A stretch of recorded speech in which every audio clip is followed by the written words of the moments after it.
जिंदगी का शौक पाला नहीं जाता, शीशे का प्याला कभी उछाला नहीं जाता, मेहनत से संवर जाती है जिंदगी, हर काम तकदीर के ऊपर डाला नहीं जाता। नमस्कार दोस्तों, स्वागत है आप सभी का नवजून क्लासेस के यूट्यूब चैनल पर।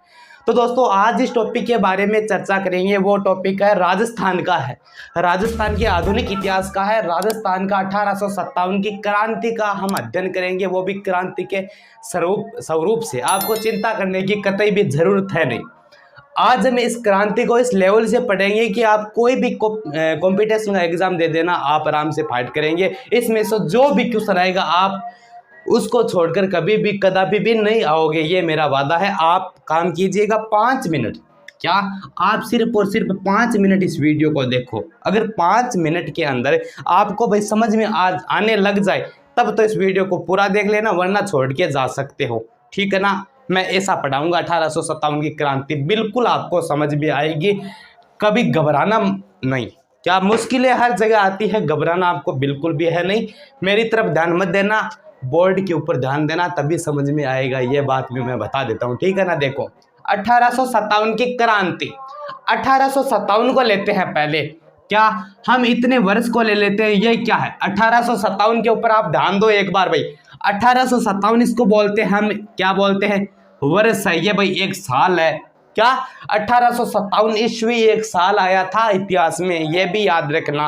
अब देखो आगे क्रांति क्या होती है। देखो दोस्तों, जो क्रांति है हम इसको बोल सकते हैं विद्रोह है। क्या बोल सकते हैं, विद्रोह बोल सकते हैं। और क्या बोल सकते हैं, लड़ाई लड़ना बोल सकते हैं भाई। क्या बोलते हैं, लड़ाई करना बोलते हैं, लड़ाई लड़ना बोल सकते हैं। दो चीज क्लियर हो गई। अब देखिए मेरी तरफ ध्यान आराम से देना कि जो क्रांति है, क्रांति कहते क्यों है, 1857 की क्रांति क्यों हुई, कारण क्या है, सभी की चर्चा करेंगे। देखो तो दोस्तों, मैं आपको बताता हूं कि हमारे भारत देश के अंदर कौन आए थे। हमारे भारत देश के अंदर आए थे अंग्रेज लोग, आए थे, बिल्कुल आए थे भाई, बिल्कुल आए थे। अंग्रेज आए थे, पुर्तगाल आए थे, डच आए थे, फ्रांस आए थे, अनेक ब्रिटिश आए थे। वो मतलब आगे ना अंग्रेज ब्रिटिश है, ये बात है, ठीक है। तो अंग्रेजों ने क्या किया, यहाँ पर आकर क्या किया भाई, भारतीयों का क्या किया, शोषण किया। क्या किया, भारतीयों का शोषण किया, उनके ऊपर अनेक प्रकार के कर लगाए और उनको मतलब परेशान किया, बहुत ज़्यादा क्या किया दोस्तों, परेशान किया, परेशान किया। तब यहाँ की जनता ने धीरे धीरे सहन करना सीखा परेशानियों को। भाई क्या ठीक है, हम जैसा अंग्रेज लोग कहे वे स्वापा कर वो करा, हमने कोई दिक्कत को नहीं है। लेकिन दोस्तों क्या बात था, अंग्रेजों का ज़्यादा वर्चस्व बन गए, यहाँ पर ज़्यादा दबाव अंग्रेज लोग देने लगे। तब यहाँ के लोगों ने क्या किया, भारतीय लोगों ने, जनता ने क्या किया, अंग्रेजों का दमन करना शुरू कर दिया, अंग्रेजी नीतियों का पालन करना बंद कर दिया भाई, ठीक है ना। यानी अंग्रेज जो बात कहते थे वो यहाँ के लोग नहीं मानते थे। तब क्या होगी, क्रांति होगी। और क्रांति किसके स्वरूप में होगी, भड़कना, मतलब तेज भड़क के साथ क्रांति होगी, उसे कहते हैं 1857 की क्रांति। ये वर्ष है क्रांति, यानी यहाँ के लोगों द्वारा अंग्रेजों का साथ न देने पर, अंग्रेजों द्वारा प्रताड़ित करने पर उनके खिलाफ आवाज उठाना क्या कहलाती है, क्रांति कहलाती है, ठीक है। ये बात कर ली। देखो दोस्तों, जो क्रांति है, क्या क्या कारण रहे क्रांति के, 2 प्रकार के कारण रहे। सबसे पहले क्या थी, हर चीज के पीछे ना एक न एक कारण होता है, ठीक है। जैसे राजस्थान की बात करूं भाई, कोई लड़को है, कोई छोरो है, वो कोई दूसरा छोरा ने कूटिया है, तो बारा माइत भी छोरा ने पूछा कि भाई क्यों कूटो, के कारण हो, बट जाना को तेरो के कारण हो, इन कूटना को तेरो के कारण हो। हर चीज ने पीछे एक न एक के कारण जरूर होता है। तो दोस्तों हम देखते हैं कारण, क्या 1857 ईस्वी के 1857 की क्रांति के कारण देखते हैं। आपको बस इतनी बात याद रखनी है दोस्तों मेरे हिसाब से, कि कारण भी कितने प्रकार के पढ़ने, आपको कारण भी 2 प्रकार के पढ़ने हैं। कितने, 2 प्रकार के कारण पढ़ने हैं। एक तो जो पहले से चले आ रहे कारण है, क्या पहले से आ रहे कारण, पहले से चले आ रहे कारण बोल सकते हैं हम, चले आ रहे कारण। एक तो ये पढ़ेंगे भाई पहले से क्या क्या कारण चले आ रहे हैं अब तक। अरे एक जो कारण पढ़ेंगे वो है तात्कालिक कारक। क्या, तात्कालीन कारण, 2 प्रकार से पढ़ेंगे, चिंता मत करना बिल्कुल भी। मेरा लेवल अलग है और किसी यूट्यूब चैनल का लेवल अलग होगा, उत्कर्ष क्लासेस का अलग होगा, आशु सर का अलग होगा, सुभाष चारणी सर का अलग होगा, पढ़ाने का नजरिया यह मेरा अलग है। पहले से चले आ रहे कारण देखेंगे 1857 की, और दूसरा पढ़ेंगे तात्कालिक कारक क्या था 1857 की क्रांति, वो भी किसके संदर्भ में, राजस्थान के संदर्भ में, न कि भारत के संदर्भ में। देखो आराम से, तात्कालिक कारक की अगर मैं बात करूं, क्या तात्कालीन कारण की अगर मैं बात करूं तो सबसे पहले देखो उस समय मुख्य केंद्र हुआ करता था दिल्ली हुआ करता था भारत के अंदर, ठीक है ना, दिल्ली हुआ करता था। और उस समय दिल्ली का शासक कौन था, बहादुर शाह जफर हुआ करता था। कौन था, बहादुर शाह जफर। कौन था, दिल्ली का शासक था, दिल्ली का सुल्तान था। तो इस बहादुर शाह जफर का क्या किया, अंग्रेजों ने क्या किया, अपमान किया, और इन्हें हर बात में अपमानित करते आ रहे थे। कौन लोग, अंग्रेज लोग, ये बात याद रखना। और बहादुर शाह जफर को अंग्रेज लोगों ने कहा कि आप क्या करो, दिल्ली का क्या, लाल किला खाली करो भाई, लाल किला खाली करो। दूसरा कारण ये आता है, पहला तो है कि बहादुर शाह जफर का हर बात में अपमान कर रहे थे अंग्रेज लोग। दूसरा, बहादुर शाह जफर को अंग्रेजों ने कहा कि भाई आप लाल किला क्या करो, खाली करो। अब अंग्रेजों के अंडर में आ गए, परेशानी तो आ रही है ना बहादुर शाह जफर, यह पहले से चले आ रहे कारण है। दूसरी मैं बात करूं तो बहादुर शाह जफर को ऐसा बोला गया कि आप सिक्का बंद करो भाई, आप अपने सिक्के बंद करो, जो भी मुगल काल के सिक्के बंद करो। ये देखो 3 कारण आ चुके हैं। बहादुर शाह जफर का अपमान किया अंग्रेजों ने, लाल किला को खाली करो अंग्रेजों ने बोला, और सिक्के बंद करो अपने आप। तो ये चीज क्या है, अब आपको पता है, हमारे गांव की मैं बात बताता हूँ। अब देखो बहादुर शाह जफर उस समय भारत का भी शासक था, दिल्ली भारत का भी शासक था, मुगल वंश पूरे भारत में क्या अपनी सत्ता कायम कर चुका था। आज जैसे भाई आप लोग गाँव है, गाँव में एक सरपंच है, अगर सरपंच यहाँ पास भाई बेइज्जती कर दिया छोटी मोटी, भाई तुम के करो और यहाँ फलानो ढिकानो पूछ लो थे, आप कर दिया तो भाई सेन को नहीं करे, तो बेटे तो भाई दिल्ली को सुल्तान हो, पूरा भारत को सुल्तान बोला आप बेटे, तो इन तो भाई सेन नहीं करो चेन भाई बात है। एक बात आवे कि लॉर्ड डलहौजी की हड़प नीति, कौन, लॉर्ड डलहौजी की हड़प नीति। इसमें क्या होता था कि जो लॉर्ड डलहौजी के अंग्रेज अधिकारी था, उन्होंने कहा कि कोई भी रियासत हो, अगर उस रियासत के शासक के अगला बेटा नहीं है तो वो भी मतलब गोद भी नहीं, किसी को गोद नहीं ले सकता था, किसी को मतलब किसी के अन्य पुत्र को गोद नहीं ले सकता था। और वो जो रियासत है ना जिसके पुत्र नहीं है वो सीधे अंग्रेजों के अधीन आ जाएगी, उसे कहते हैं लॉर्ड डलहौजी की हड़प नीति कहते हैं। ये तो है पहले से चले आ रहे कारण, ठीक है ना, समझना मेरी बात को गौर से समझ लेना, तभी ये 1800 की क्रांति फिट होनी चाहिए। ऐसी किताबों से पढ़ने से कुछ नहीं होगा, क्या इनका भूमिका रहती है, क्या कुछ हुआ था वो मैं बताता हूँ। एक आता है तात्कालिक कारक, और इसका मुख्य रूप होता है चर्बी वाले कारतूस। चर्बी वाले कारतूस की घटना, कारतूस की घटना, ये भाई ये क्या है, चिनगारी बोलते हैं हम, चिनगारी बोल सकते इसको। देखो दोस्तों मैं समझाता हूँ आपको कारतूस वाली घटना के दौर पर, तो वैसे मैं बाद में समझाऊंगा, लेकिन देखो इसको तो बोलते हैं कि भाई लारे का जगह कारण चले आ रहा है, बे कारण इन क्या तातो कारण, भाई हाथों हाथ के कारण घटो, वे चीज़ नहीं क्या, ठीक है। तो एक चीज़ आप देखा कि जिया थे थारे घर में कोई भी हो जा, मैं थारो कौन क्या उदाहरण लोग अन्य लोग उदाहरण दूँ जा, कि एक घर में एक बहन एक भाई है, ठीक है। वो भाई मतलब क्या करता है, हर जगह घूमता रहता है, कोई भी काम वगैरह नहीं करता है, मतलब कहते हैं ना भाई सुनो फिरे डांगर आती रहा, सुनो फिरे पूरे दिन, तो सुनो फिरे बाबे ने घरे काम करे लाण, वो भाई रहूँ तो फिरे चारू मेरे घना ही है, मैं नाम कौन नहीं ले हमारे गाँव में घना ही है, क्या बताऊँ। तो सुनो फिर जनाब आप बेन है आप गाँव घर को काम सटा टीवी देख ला जाओ, बेटे हम नाटक आ रहे साथ निभाना साथ, यहाँ भी मैं गोपी बऊर को किलार राशि रूसी बे मतलब बातचीत आप ही करें, जना वो भाई आवे घर है भी बेन करो रिमोट कोस लाए, अरे घर वाला पहला सोचा कटिंग रूले ठाई लड्डे गाणो पड़सी, रिमोट कोस लाए, रिमोट को समाज घर वाला ताता लाल पीला हजार भी टिंगर ने चौको बोलो लड़का है, मतलब कुट्टा बिन जोर को तकड़ो, मतलब उसको तकड़ा सा कुट्टा जाता भाई मारवाड़ी बोलूँ तो मैं। तो यही कारण है कि तात्कालिक कारक तातो कारण होंगे भाई, ताती बात होगी भाई, सोच रहे कि कद कूट चा, अंग्रेज लोग सोच रहे कद आप कूट चा, अरे ई दिन आता ही कूट दियो, बस वो तात्कालिक कारक है। तो ओ जेठा साहब की क्रांति को मैं थोड़ी भूमिका बना दी, बालों को भाई कह दूंगा तो ना भूमिका बन चुकी है, स्क्रीन शॉट लेना चाहते तो ले लीजिएगा, ठीक है।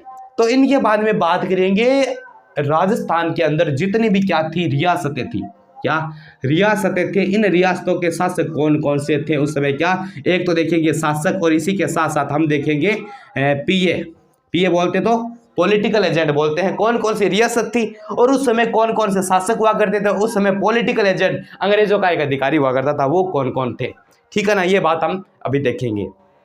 तो दोस्तों अब क्या देखेंगे, अब देखेंगे कि 1857 की क्रांति के समय कौन कौन सी तो रियासत थी, ठीक है, कौन कौन से उस रियासत के शासक थे, पूछा जाता है भाई, पूछ ले भाई जरा क्या करा ला, वो सोच लिया अरे कौन कौन से पॉलिटिकल एजेंट थे, तो मैंने रियासत लिख लिया है। इस रियासतों के बारे में चर्चा कर लेते हैं, क्योंकि यहीं से एग्जाम में क्वेश्चन पूछा जाता है। जैसे पूछ लिया जाता है कि सिरोही 1857 की क्रांति के समय सिरोही का शासक कौन था, या फिर पॉलिटिकल एजेंट कौन था, बोल सकते हैं अलवर का शासक कौन था, अलवर का पॉलिटिकल एजेंट, मतलब ऐसा पूछ सकते हैं, तो हम चर्चा करते हैं। सबसे पहले बात करेंगे बीकानेर रियासत की, और बीकानेर रियासत का उस समय जो शासक था 1857 की क्रांति के समय, वो था सरदार सिंह। कौन था? सरदार सिंह था, यह याद रखना, सरदार सिंह था, ठीक है ना। और यहाँ पर कोई भी पॉलिटिकल एजेंट नहीं था भाई, पॉलिटिकल एजेंट क्या नहीं था, बीकानेर में कोई भी पॉलिटिकल एजेंट था नहीं। क्यों नहीं था भाई? बीकानेर सिद्धि अंग्रेजा ने, सरदार सिंह तो खूब है जो अंग्रेजा को सहयोग करे, क्या दिक्कत है, सीधे रहो तो रहो भलाई, ठीक है। दूसरी रियासत है जोधपुर, और जोधपुर का उस समय शासक था तख्त सिंह। कौन? तख्त सिंह था, तख्त सिंह। और याद रखना है तख्त सिंह का एक सेनापति का नाम याद रखना आपको, ओनाड सिंह, ओनाड सिंह, छोटा लिखो, याद देख लिया, ओनाड सिंह, ठीक है ना। जोधपुर का शासक था तख्त सिंह और सेनापति था ओनाड सिंह। और उस समय जोधपुर का जो पॉलिटिकल एजेंट था, आदमी रखियो भाई, आदमी रखता, अंग्रेज लोग हर रियासत में आप एक आदमी रखता, वो आदमी हो जोधपुर के अंदर मेघमोहन। कौन हो? मेघमोहन हो, अभी याद रख लिया, मेघमोहन हो पॉलिटिकल एजेंट जोधपुर को। अब देखा जैसलमेर, और जैसलमेर को बी टाइम शासक हो, भी जैसलमेर का शासक का नाम मिलता है रणजीत सिंह। कौन? रणजीत सिंह, रणजीत सिंह। और जैसलमेर भी क्या नहीं था, कोई भी पॉलिटिकल एजेंट की नियुक्ति नहीं थी भी, छोटी छोटी रियासत है। जैसलमेर वैसे अंदर में आती है, मतलब मूलराज भाटी वो शासक थे, वो अंग्रेजों के देनी माने जाते हैं। वैसे तो यहाँ पर कि क्या नहीं था, पॉलिटिकल एजेंट नहीं था। उदयपुर की बात करें तो उदयपुर का उस समय शासक था स्वरूप सिंह। स्वरूप सिंह, ये वही स्वरूप सिंह है जिन्होंने विजय स्तंभ की 9वीं मंजिल का पुनर्निर्माण जीर्णोद्वार करवाया था, ठीक है भाई। उदयपुर का उस समय जो पॉलिटिकल एजेंट हुआ करता था, उसका नाम मिलता है मेजर सावर्स। क्या? मेजर सावर्स। उस समय उदयपुर का क्या था, पॉलिटिकल एजेंट हुआ करता था मेजर सावर्स। बात करें डूंगरपुर की, तो डूंगरपुर का उस समय शासक था उदय सिंह। कौन था? उदय सिंह उस समय डूंगरपुर का शासक था, उदय सिंह। और यहाँ पर भी क्या नहीं था, कोई भी पॉलिटिकल एजेंट की नियुक्ति नहीं थी भाई, ठीक है। प्रतापगढ़ की बात करते, प्रतापगढ़ की बात करते हैं, तो प्रतापगढ़ का उस समय शासक था दलपत सिंह। कौन? दलपत सिंह। और उस समय प्रतापगढ़ में भी क्या नहीं था, कोई भी पॉलिटिकल एजेंट नहीं था। समझ गए ना बच्चों? आगे देखो बांसवाड़ा, बांसवाड़ा, और बांसवाड़ा का उस समय शासक था लक्ष्मण सिंह। कौन? लक्ष्मण सिंह था भाई। अरे यहाँ पर भी क्या नहीं था, कोई भी पॉलिटिकल एजेंट नहीं था, नियुक्त नहीं था, ठीक है। बात करें सिरोही की, तो सिरोही का उस समय शासक था शिव सिंह। कौन? सिरोही का शासक था उस समय शिव सिंह, ठीक है। और सिरोही का शासक शिव सिंह था, तो शायद आपको पता होगा कि सिरोही का पॉलिटिकल एजेंट कौन होगा। सिरोही का पॉलिटिकल एजेंट था जीडी हॉल। कौन था दोस्तों? जीडी हॉल था सिरोही का पॉलिटिकल एजेंट, ये भी याद रखना, ये सिरोही का पॉलिटिकल एजेंट है जीडी हॉल। बात करते हैं बूंदी, और बूंदी के उस समय शासक थे महाराव राम सिंह। कौन? महाराव राम सिंह सेकंड थे, महाराव राम सिंह सेकंड थे बूंदी के शासक, ठीक है। और बूंदी में कोई क्या नहीं था, पॉलिटिकल एजेंट की नियुक्ति नहीं थी। बात करें कोटा की, तो उस समय कोटा के शासक भी भाई राम सिंह सेकंड थे ना, राम सिंह सेकंड ही थे। और उस समय कोटा का जो पॉलिटिकल एजेंट था, कोटा राज्य का पॉलिटिकल एजेंट था, जिसका सिर काटकर कोटा राज्य में घुमाया गया था, कौन था? मेजर बर्टन था। यहां लिख रहा हूं, मेजर बर्टन था, ठीक है, ठीक है। बात करते हैं झालावाड़ की, और झालावाड़ का उस समय शासक था पृथ्वी सिंह। कौन था दोस्तों? पृथ्वी सिंह उस समय झालावाड़ का शासक हुआ करता था, पृथ्वी सिंह, राव राजा पृथ्वी सिंह। जयपुर, और जयपुर का उस समय शासक था सवाई राम सिंह सेकंड, सवाई राम सिंह सेकंड, ठीक है। और भाई जयपुर का भी एक पॉलिटिकल एजेंट था, वो था विलियम इडन। मैं जयपुर का पॉलिटिकल एजेंट इधर लिख रहा हूँ, ये देख लीजिएगा। कौन? जयपुर का पीए लिख रहा हूँ। कौन था जयपुर का पीए? कौन था जयपुर का पीए? था विलियम इडन। यहाँ लिख रहा हूँ, देख लीजिएगा आप भाई। विलियम इडन उस समय पॉलिटिकल एजेंट था, वो भी जयपुर का। ठीक है। अगली रियासत आती है टोंक, और टोंक का उस समय शासक था नवाब वजीरुद्दौला। कौन? नवाब वजीरुद्दौला। देखो इतना याद रखना सिर्फ आपको, नवाब वजीरुद्दौला उस समय टोंक का शासक हुआ करता था, टोंक का नायक था। अलवर, और अलवर का उस समय शासक था विनय सिंह। कौन था? विनय सिंह उस समय अलवर का शासक हुआ करता था। ठीक है। और भरतपुर का उस समय शासक कौन था? जसवंत सिंह सेकंड था भाई, जसवंत सिंह। ये क्या था? अल्पायु था, छोटी उम्र का शासक था, अल्पायु। ठीक है ना, जसवंत सिंह की सेकंड। आता है एक धौलपुर, और धौलपुर का उस समय शासक कौन था? धौलपुर का उस समय दोस्तों शासक था, और भरतपुर में भी पॉलिटिकल एजेंट था भाई। हाँ, भरतपुर का भी पॉलिटिकल एजेंट था, और भरतपुर में जो पॉलिटिकल एजेंट था, ये क्या मैं यहाँ लिख रहा हूँ, पीए कौन था भरतपुर का? तो उस समय भरतपुर का पीए था रॉबर्ट मॉरिसन। कौन? रॉबर्ट मॉरिसन उस समय भरतपुर का पॉलिटिकल एजेंट था।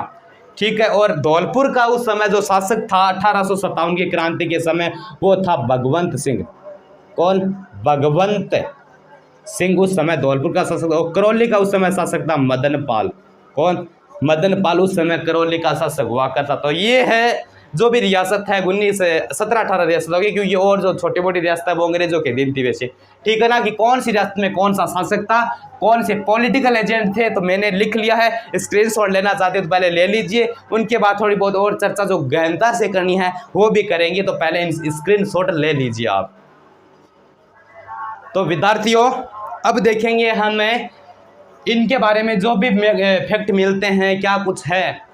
एचजी कौन थे, पॉलिटिकल एजेंट कौन थे, गवर्नर जनरल कौन थे, वे थोड़े मतलब पद देख लेते भाई, थाने चौको लागे तो ऐप थोड़ा कंफ्यूज करने वाला उसी, मतलब ये जो चीज़ है ना आपको कंफ्यूज करेगी थोड़ा थोड़ा, लेकिन मेरे हिसाब से रटना पड़ेगा भाई। मैं भी रटा हूँ तो आप भी आपको रटना पड़ेगा ही पड़ेगा। देखो, एक मैं आराम से समझाऊंगा, कोई दिक्कत नहीं रहेगा। देखो जिस प्रकार ये हमारा क्या है, इस प्रकार का मतलब ये हमारा क्या है, भारत है। ठीक है ना, भारत जैसा भी बना है। यहाँ पर क्या है, यहाँ पर है राजस्थान, है ना, राजस्थान यहीं पर है ना, और कहाँ पर है, यहीं पर तो है।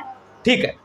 तो दोस्तों ये दिशा कौन सी है? ये दिशा है पश्चिम दिशा, है या फिर नहीं है ना। ये जो दिशा है ये है उत्तर दिशा। तो 1857 की क्रांति के समय जो हमारा राजस्थान था वो कहाँ पर था? जो हमारा राजस्थान था वो था उत्तरी पश्चिमी सीमांत प्रांत में। कहाँ था? मैं पेन से लिख लेता हूँ, उत्तरी पश्चिमी सीमांत प्रांत में था। उत्तरी पश्चिमी सीमांत प्रांत में था, क्या था? राजस्थान था। ठीक है ना, ये क्लियर कर दिया। नहीं कि 1857 की क्रांति के समय जो हमारा राजस्थान है वो उत्तर पश्चिमी सीमांत प्रांत में था। ओके, तो ये बात डन हो गई। तो इसको एक बार हम स्कोर अप कर देते हैं, और भी बात हमें समझना है। ठीक है। अब देखो इस समय क्या 1857 की क्रांति के समय अंग्रेजों की जो प्रशासनिक राजधानी थी, क्या अंग्रेजों की जो प्रशासनिक राजधानी थी वो कौन सी थी? अंग्रेजों की प्रशासनिक राजधानी उस समय कौन सी थी? अजमेर थी भाई। कौन सी थी? अजमेर थी। मैं यहाँ लिख देता हूँ, देखो यहाँ कौन सी थी? अजमेर थी। बात यहीं आकर अटक जाती है कि अंग्रेजों की प्रशासनिक राजधानी 1857 की क्रांति के समय अजमेर क्यों थी भाई? तो अजमेर इसलिए थी क्योंकि अजमेर के अंदर क्या था? अजमेर के अंदर इनका खजाना था। किसका? अंग्रेजों का क्या था? अजमेर के अंदर खजाना था। ठीक है ना, इस कारण खजाना कहाँ पर मेला हुआ था, रखा हुआ था, तो वो है मैगजीन दुर्ग। मैगजीन दुर्ग के अंदर अंग्रेजों का शस्त्रागार था, या फिर अंग्रेजों का खजाना था। मैगजीन दुर्ग जिसे अकबर का किला कहते हैं। हल्दी घाटी का जो युद्ध हुआ था 1576 में, उसकी रणनीति अकबर ने इस मैगजीन दुर्ग के अंदर ही बनाई खजाना। ठीक है भैया, भाई खजाना तो है, तो इस खजाने की निगरानी रखने के लिए यहाँ पर 2 सैनिक टुकड़ी की व्यवस्था की गई थी। एक सैनिक टुकड़ी का नाम है 15वीं बंगाल इन्फेंट्री। कौन सी? 15वीं बंगाल एना यानी इन्फेंट्री। एक ये थी, एक थी mayor resident Cornell. Mayor resident kernel, Cornell. ये दो सैनिक टुकड़े ही जकी 18 मैगजीन दुर्गी के कर लाग रही, रक्षा कर लाग रही, क्योंकि अट समान के हो अंग्रेजा को शस्त्रागार हो। अब बात कर ली, ठीक है ना। अब देखो एक चीज समझ आते आराम गौर समझ लिया, इतनी बात कर ली। देखो बी टाइम भारत के अंदर एक पद हुआ करते थो, वो पद हो एजीजी को पद के, एजीजी को पद हुए तो नाम की है एजेंट टू गवर्नर जनरल, पूरा नाम की है एजेंट टू गवर्नर जनरल, ठीक है। और एजीजी को जो पद हो और भी दो भागम बांटेडो हो, कितनों, दो भागम। एजीजी मतलब एजीजी का पद है वो दो भागों में विभक्त था, बंटा हुआ था। एक पद को तो बोलते हैं हम पॉलिटिकल एजेंट, क्या पीए बोल देते हैं, ठीक है। एक था कमिश्नर, कमिश्नर का पद, कमिश्नर। अब आराम से समझना, कोई दिक्कत वाली बात नहीं रहेगी। जो पॉलिटिकल एजेंट है उनकी नियुक्ति तो होती थी रियासतों में, हम पीछे तो पढ़ के आए हैं अभी रियासतों में, क्या रियासतों के अंदर तो पॉलिटिकल एजेंट की नियुक्ति होती है रियासतों में, ठीक है। कमिश्नर की नियुक्ति कहाँ होती है, कमिश्नर की नियुक्ति वहाँ पर होती है जहाँ पर कोई रियासत नहीं है और जहाँ का कोई राजा नहीं है, उस प्रांत को बोलते हैं कमिश्नरी प्रांत।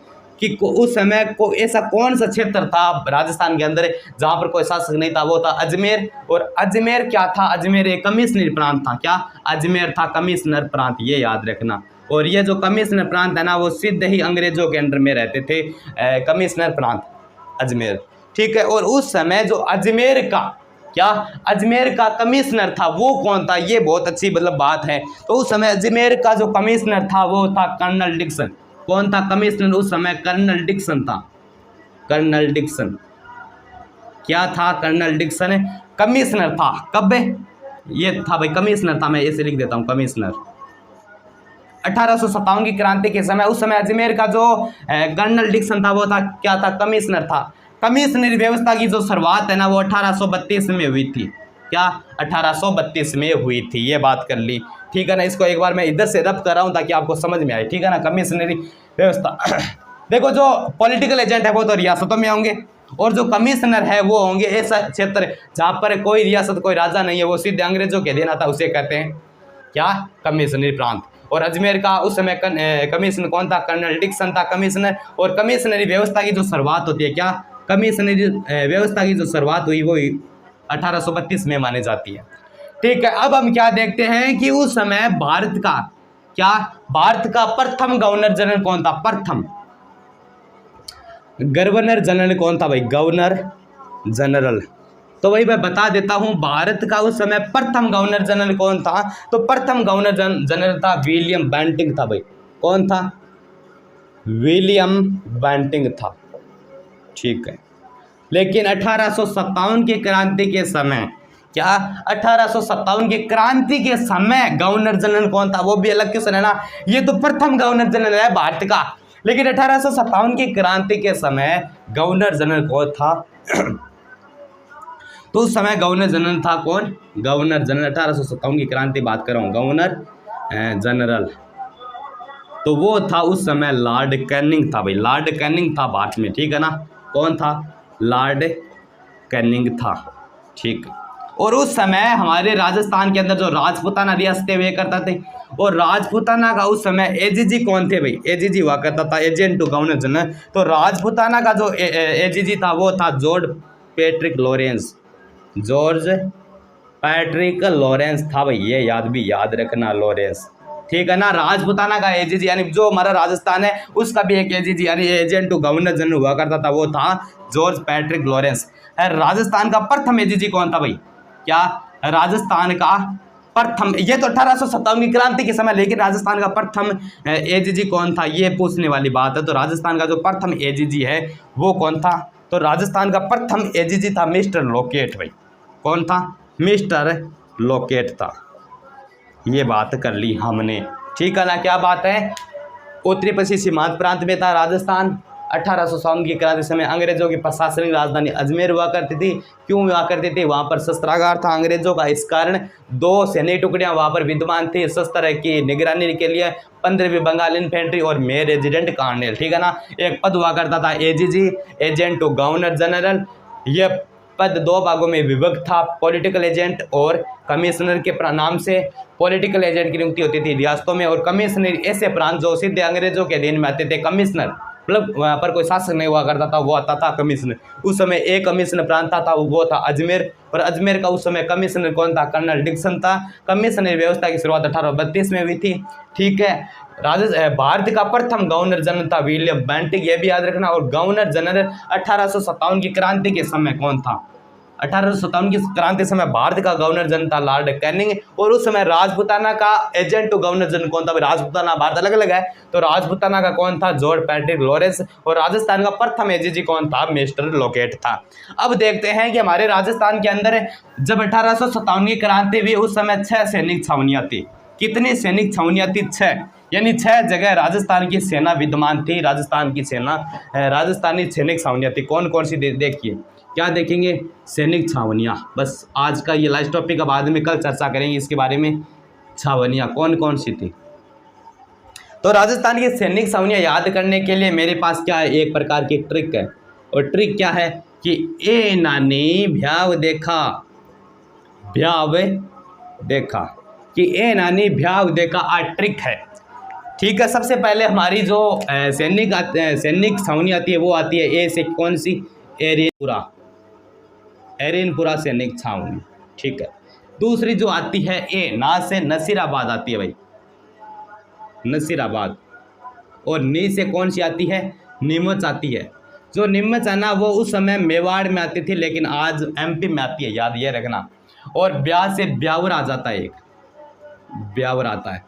ठीक है। और दे से क्या आती है? देवली आती है, देवली।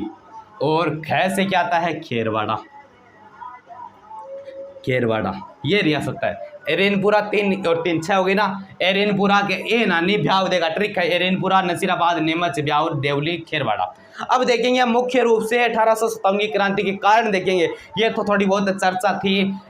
उस समय पॉलिटिकल एजेंट कौन था? गवर्नर जनरल कौन था? उस समय रियासतों के राजा कौन थे? मतलब क्या पृष्ठभूमि रही है, बात है। अब बात करेंगे हम कारणों की। तो कारणों की चर्चा है ना मुख्य रूप से करेंगे ना, वो अगले वीडियो में करेंगे। ये वीडियो लंबा हो सकता है, तो आपको समझने में कोई मतलब परेशानियां हो सकती है। मेरा तो यही मानना है, और मेरा यही मानना है कि आप कोई भी सब्जेक्ट पढ़े उसमें रुचि लेकर पढ़े, तभी आप सक्सेस हो पाएंगे। वरना बिना रुचि के तो खाना भी अच्छा नहीं लगता, तो पढ़ाई किस खेत की मूल्य है। तो ये बात कहता हूँ कि सैनिक छावनियां ट्रिक से याद रख सकते हो। ये नानी ब्याव देखा, और कि जितनी रियासतें उनके शासक कौन कौन, दोबारा देख लीजिएगा, वीडियो समझ में आ जाएगा। और ऐसा मत समझना कि भाई बालक पढ़ा रहा है, बालक बुलक तो छोड़ो, आप क्या मैटर आ रहा है, क्या कुछ समझ में आ रहा है, वो चीज़ देखिएगा ना।